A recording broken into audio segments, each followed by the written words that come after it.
There was the unfamiliar sight of shoppers on the high street today in England as closed shops and department stores opened their doors for the first time since lockdown. At one store in central London, scuffles broke out as customers tried to cram in. But despite long, socially distant queues outside some stores, the number of people taking the opportunity for some retail therapy was just a third of what it would usually be. In Northern Ireland, non-essential shops reopened on Friday. In Scotland and Wales, no date has yet been set. Here's our business correspondent, Emma Simpson. The doors are finally open, a big moment for retailers who've lost billions of pounds in sales. And we're ready for some retail therapy too. Birmingham, 7:30 a.m. This is what happens when our high streets come out of hibernation after 3 long months. Queues, and in lots of other places too, with Primark drawing the biggest crowds. I booked the day off work just to come. Really excited, a bit of normality, like a good shopping spree. It's not the same as online shopping. Just as long as you use your disinfectant and your anti sort of thing and you keep your distance, it's absolutely fine. I think this is going to be the way of life for a long time.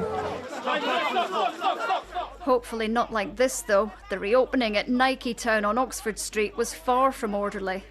Small shops are back in business too. In Bishop Auckland, Wendy's relieved to be open. It's absolutely amazing. It's been a long time coming. I think we just need to keep encouraging our customers, let them know that it's safe to come into shops again, making sure that we all have our safety measures in place. Safe but different. Just look at the beauty counters here. So we've got these shields here in front of all of our till points. We've got our visors. We've also removed all of our testers. And along our beauty halls, all of our chairs have now gone to avoid touch. Do you want to try on it left or right, actually? Touch is unavoidable if you're trying on trainers. At JD Sports, they'll be sanitised straight after if you don't buy. Extraordinary measures, but the boss of this business told me that 2-metre rule has to be relaxed. I think it's economically unviable with that distancing in place. You just cannot allow sufficient number of potential customers inside a store to give it an economic chance. It's all very well queuing on a day like this, but how many of us will be prepared to do this all the time for stuff that maybe isn't essential? Some are still too nervous to come out. There's clearly some pent-up demand today, but the big question for retailers and the economy is, will it last? Rushton Lake's retail park springing back into life today, but some think shopping isn't going back to what it used to be. Oh, I think there's going to be less retail, for sure. Physical retail will lessen. But interestingly, we'll probably get better physical retail. Local's going to be more important. I think what's going to suffer are the big town centres when you've got to have a real reason to go there. They won't be going to this Debenham store in Gateshead. It's one of 20 shut for good. Some big household names have disappeared from the high street altogether during lockdown, with more casualties to come. The great retail reopening is underway, but it's far from business as usual. Emma Simpson, BBC News. Wearing a face covering on public transport became compulsory for the vast majority of travellers in England today. Only children under the age of 11 and those with a legitimate health reason are exempt. The rules don't apply in Wales, Scotland and Northern Ireland, where officials are only recommending that people wear them. Our transport correspondent Tom Burridge has been finding out how people have responded to the new regulations. On the tram in Nottingham and the train to Peterborough. You now have to cover your face on public transport in England, even though stations like York are still pretty quiet. I've been on my own on the train, so it's not felt particularly necessary to wear a mask, although I do understand why we need to wear them. The protection actually offers is very little, and wearing the same face mask throughout the day offers even less protection. But I think it gives a reassurance to a lot of people.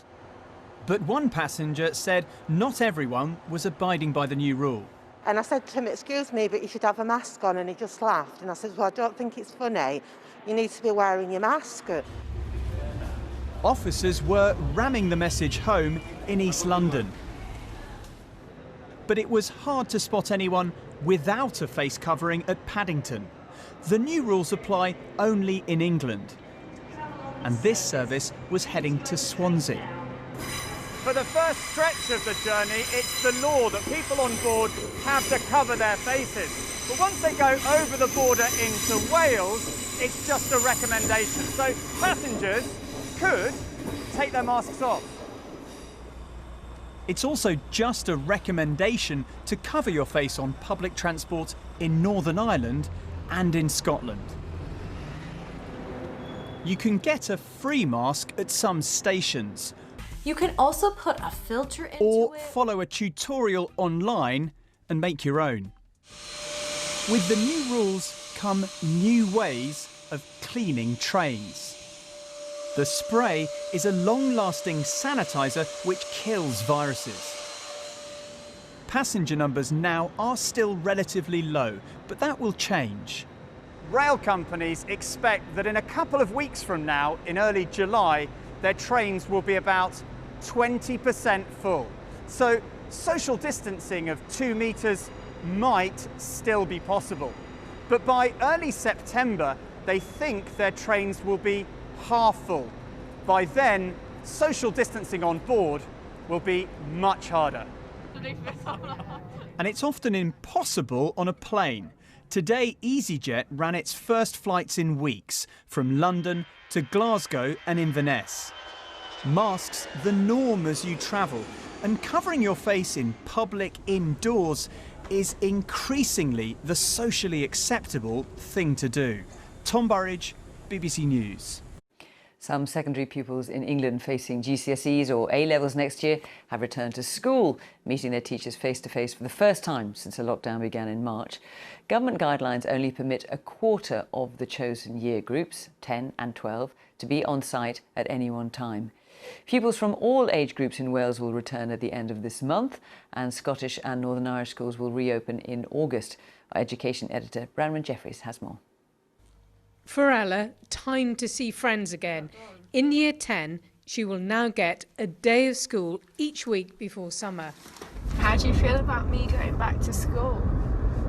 I've got mixed feelings, really, to be honest. By the time they reach the school gates, they're thinking about how much has been missed. I'm feeling nervous because obviously we've been off for 3 months, I think.